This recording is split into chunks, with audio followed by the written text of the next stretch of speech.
Assalamualaikum warahmatullahi wabarakatuh. Perkenalkan, nama saya Naila Nurfaiza dengan NPM B1A025100.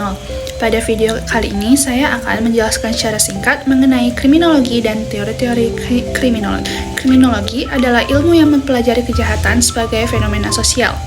Kriminologi membahas penyebab kejahatan, pelaku kejahatan, korban, hingga reaksi masyarakat dan aparat penegak hukum terhadap kejahatan. Walaupun sama-sama mempelajari tentang kejahatan seperti hukum pidana, kriminologi memiliki cakupan yang lebih luas karena melihat kejahatan dari aspek sosial, budaya, ekonomi, dan psikologis. Tujuan mempelajari kriminologi adalah untuk memahami penyebab terjadinya kejahatan sehingga dapat membantu pencegahan, penanggulangan, serta pembentukan kebijakan hukum. Dalam kriminologi terdapat 3 aliran utama. Yang pertama, aliran klasik yang menganggap manusia memiliki akal dan kebebasan memilih. Kejahatan terjadi karena pilihan individu sehingga hukuman diperlukan untuk memberikan efek jera. Yang kedua, aliran positif yang menyatakan perilaku manusia dipengaruhi faktor di luar dirinya seperti faktor biologis, sosial, dan budaya. Yang ketiga, aliran kritis yang memandang kejahatan sebagai konstruksi sosial. Artinya, suatu tindakan disebut kejahatan karena masyarakat dan hukum mendefinisikannya demikian. Aliran ini juga menyoroti kemungkinan ketidakadilan dalam penegakan hukum, misalnya perbedaan perilaku terhadap pelaku blue collar crime dan white collar crime. Selanjutnya, masuk ke teori-teori kriminologi.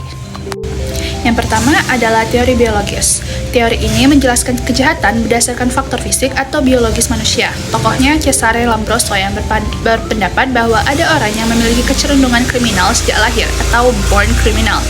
Selain itu, ada teori Kretschmer dan Sheldon yang menghubungkan bentuk tubuh dengan karakter serta kecenderungan perilaku kriminal. Yang kedua, teori psikologi kriminal.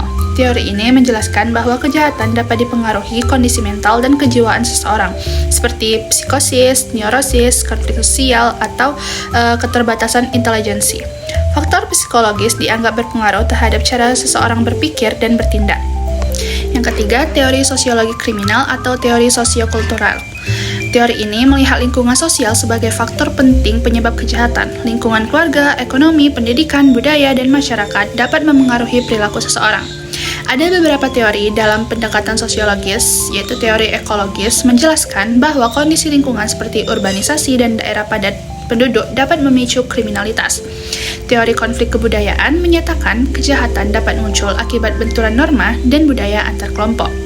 Kemudian, ada teori differential association dari Sutherland yang menjelaskan bahwa perilaku kriminal dipelajari melalui interaksi dan pergaulan dengan orang lain. Selanjutnya, teori anomi dari Durkheim dan Merton. Teori ini menyatakan kejahatan muncul ketika terdapat ketidaksesuaian antara tujuan hidup masyarakat dan cara legal untuk mencapainya. Akibat tekanan tersebut, sebagian orang memilih cara menyimpang. Lalu, ada teori labeling yang menyatakan seseorang bisa dianggap penjahat karena cap atau label yang diberikan masyarakat atau aparat hukum. Setelah menerima label tersebut, seseorang dapat terdorong mengulangi perilaku menyimpang. Berikutnya, teori kontrol sosial yang berpendapat bahwa kejahatan terjadi ketika ikatan sosial dan kontrol masyarakat terhadap individu melemah. Kriminologi juga membahas kejahatan korporasi, yaitu kejahatan yang dilakukan perusahaan atau organisasi demi keuntungan tertentu.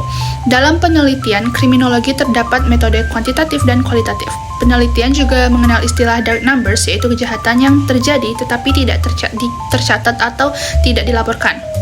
Kesimpulannya, kriminologi membantu kita memahami bahwa kejahatan tidak disebabkan oleh satu faktor saja, melainkan oleh kombinasi faktor biologis, psikologis, sosial, budaya, ekonomi, dan sistem hukum itu sendiri.